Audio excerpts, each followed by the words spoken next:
ngerasa gak sih kalau belakangan ini cuaca lagi gak santai atau lagi panas banget? Nah, ini bukan sekedar perasaan kalian aja guys. Ini tanda kalau keseimbangan lingkungan kita gak baik-baik aja. Lingkungan kita kehilangan daya lenting yang susah buat kembali lagi. Nah, di video ini kita bakalan bedah tuntas gimana cara kita fix its problem. Check it out. Halo semuanya, selamat datang di video pembelajaran biologi hari ini. Bareng sama saya, Naura Kila Putri. Saya berasal dari kelas 10-6. Nah, kali ini kita bakalan bahas topik yang paling dekat sama kehidupan kita sehari-hari, yaitu perubahan lingkungan. Teman-teman ngerasa nggak sih kalau bumi kita lagi sering ngasih sinyal kalau dia lagi nggak baik-baik aja? Nah, sebelumnya kita bahas dulu kenapa bumi bisa berubah. Kita harus tahu dulu apa itu keseimbangan lingkungan. Jadi, keseimbangan lingkungan adalah kemampuan lingkungan untuk mengatasi tekanan, baik dari alam maupun aktivitas manusia, guna menjaga kestabilan kehidupan. Agar lingkungan tetap stabil, ada dua kekuatan yang wajib dimiliki, yaitu daya lenting. Ini adalah kemampuan lingkungan untuk menyediakan sumber daya dan memenuhi kebutuhan kita semua, supaya bisa hidup dengan wajar. Kasarnya, lingkungan itu seperti supplier kebutuhan hidup kita.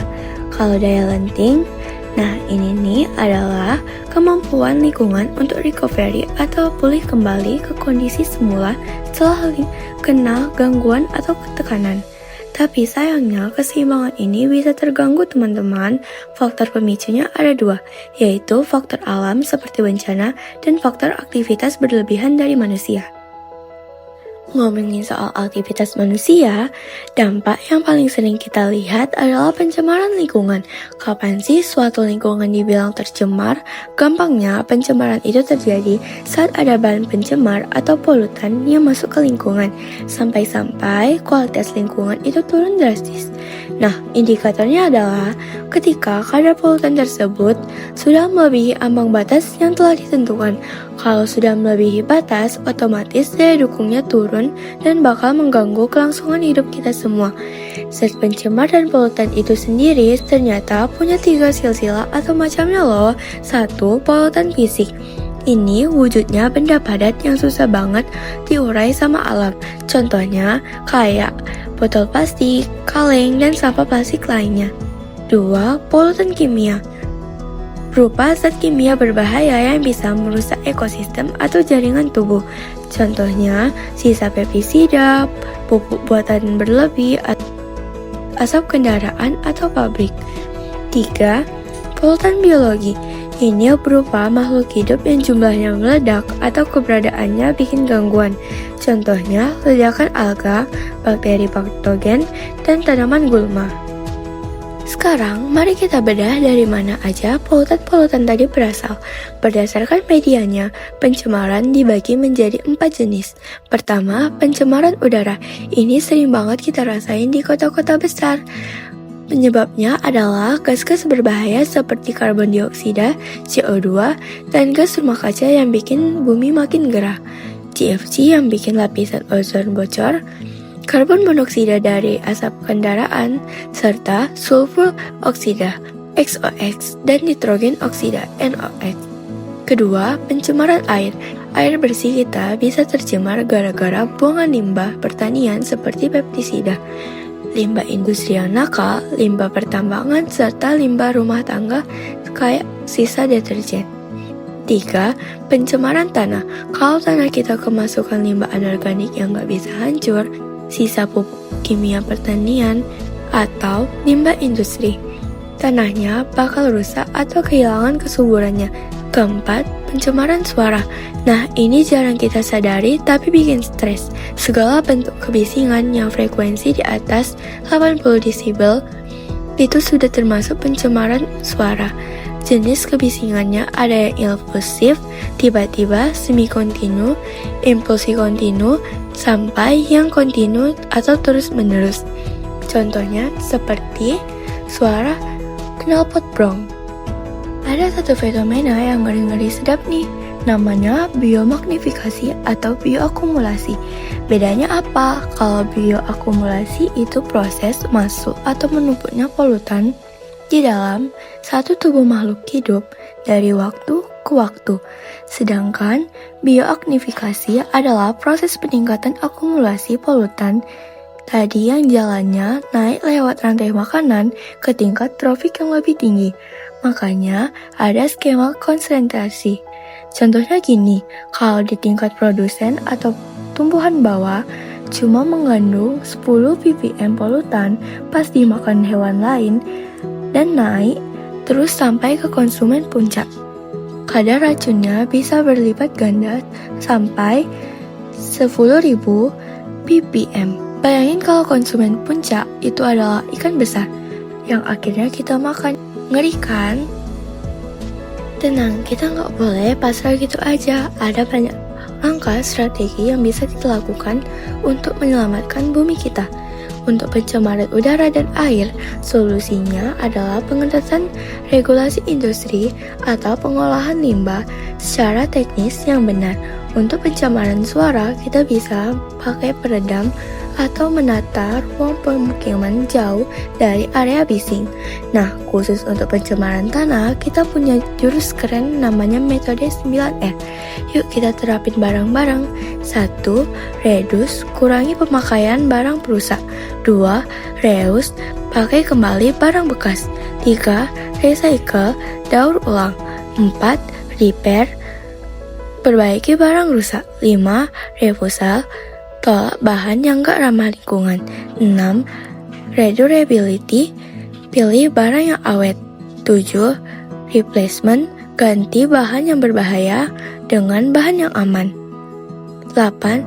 Reconstruct, bangun kembali ekosistem. Dan 9. Recovery, pulihkan fungsi lingkungan. Selain itu, aksi spesifik lainnya adalah mengolah limbah industri sebelum dibuang, menanam pohon untuk mengurangi polusi udara, dan mengurangi penggunaan plastik sekali pakai. Nah, kalau dengar kata evolusi, apa sih yang pertama kali lewat pikiran kalian? Berubah? Betul sekali. Jadi, secara definisi, evolusi itu adalah perubahan yang terjadi secara bertahap pada makhluk hidup. Tapi ingat ya, proses ini nggak instan kayak mie instan, melainkan butuh kurun waktu yang super duper lama, bisa ratusan sampai jutaan tahun. Berdasarkan objeknya, evolusi ini dibagi menjadi dua jenis teman-teman. Pertama, evolusi kosmik. Ini adalah perubahan yang terjadi pada lingkungan atau benda mati. Contohnya, yang paling populer adalah teori Big Bang. Kedua, evolusi organik atau biologi. Nah, ini dia fokus kita hari ini, yaitu perubahan yang terjadi khusus pada makhluk hidup. Sekarang kita masuk ke mekanismenya. Gimana sih evolusi itu bekerja? Secara garis besar skalanya dibagi menjadi dua. Mikroevolusi, ini adalah perubahan bertahap yang skalanya kecil, biasanya pada tingkat gen atau tampilan luar fenotip suatu makhluk hidup. Makroevolusi, kalau skala ini sudah besar banget teman-teman, perubahannya sampai bisa membentuk kelompok takson atau spesies baru. Terus kalau ngomongin arahnya, evolusi itu tujuannya kemana? Ternyata ada dua arah. Evolusi progresif, ini adalah arah evolusi di mana suatu spesies berhasil bertahan hidup atau terus berkembang. Contoh nyatanya adalah kita manusia. Evolusi regresif, kebalikannya, ini adalah arah evolusi yang ujung-ujungnya menuju ke kepunahan karena spesies tersebut gagal bertahan. Contoh paling ikonik adalah dinosaurus. Ngomongin evolusi, rasanya kurang afdal kalau kita nggak sebut nama ilmuwan legendaris yang satu ini, Charles Darwin. Teman-teman pasti sering dengar kan, inti dari teori seleksi alam yang dicetuskan oleh Darwin itu sebenarnya ada 2 poin. 1. Spesies yang hidup di bumi sekarang ini sebenarnya berasal dari spesies-spesies yang ada di masa lalu. 2. Seleksi alam adalah motor atau penyebab utama terjadinya evolusi adaptif ini. Biar kalian ada gambaran, Darwin sempat melakukan penelitian terkenal di Kepulauan Galapagos.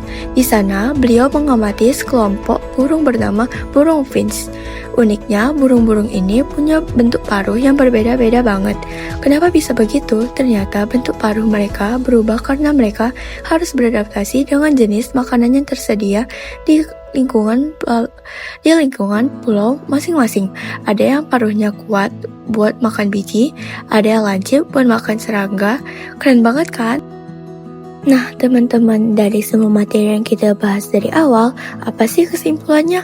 Jadi, lingkungan kita yang stabil itu perlu banget keseimbangan antara daya dukung dan daya lenting.